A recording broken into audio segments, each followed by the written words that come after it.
আসসালামু আলাইকুম রহমতুল্লাহি ওবরাকাতু। ইন্নাল হামদুলিল্লাহি ওয়াহদা ওয়াসসালাতু ওয়াসসালামু আলা মান লা নাবিয়্যা বা'দা আম্মা বাদ।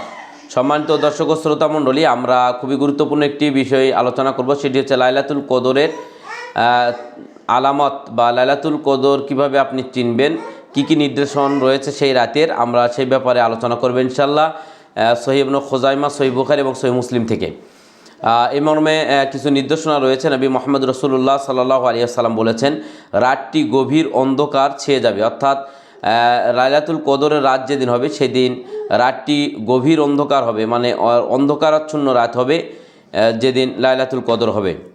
এবং লাইলাতুল কদর যেদিন যে রাত্রিতে হবে সেটি হবে না শীত হবে, না গরম হবে, না ঠান্ডা হবে, অর্থাৎ গরম এবং শীতের মাঝামাঝি থাকবে আবহাওয়া, গরমও হবে না শীতলও হবে না, এবং মৃদু মন্দা বাতাস প্রবাহিত থাকবে। অর্থাৎ লাইলাতুল কদরের রাত্রিতে হালকা প্রবাহমান বাতাস থাকবে, হালকা বাতাস চলতে থাকবে। রাতে ইবাদত করে মানুষ অপেক্ষাকৃত অধিক তৃপ্তি বোধ করবে, অর্থাৎ অন্য সময় আমরা ইবাদত করে যে পরিমাণ তৃপ্তি না পাই, লাইলাতুল কদর যে রাত্রিতে হবে সেই রাত্রিতে আমরা ইবাদত করে অন্তরে একটা প্রশান্তি লাভ করব এবং অন্তরটা তৃপ্তিময় হয়ে যাবে ইনশাআল্লাহ। এবং এমন ইমানদার ব্যক্তি আল্লাহর স্বপ্নে হয়তো জানিয়েও দিতে পারেন, এমন ব্যক্তিও থাকতে পারেন যাকে আল্লাহ রাব্বুল আলামিন স্বপ্নের মাধ্যমেও জানিয়ে দিতে পারেন যে লাইলাতুল কদর রাত্রিতে হচ্ছে।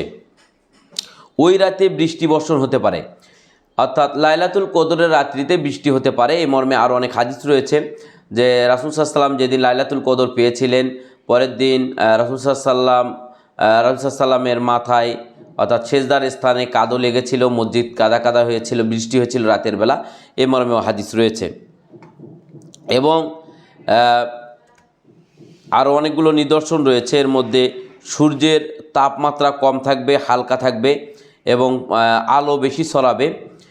সহিহ ইবনে খুজাইমা 2190 নম্বর হাদিস এবং সহিহ বুখারী 2021 নম্বর হাদিস, সহিহ মুসলিম 762 নম্বর হাদিস।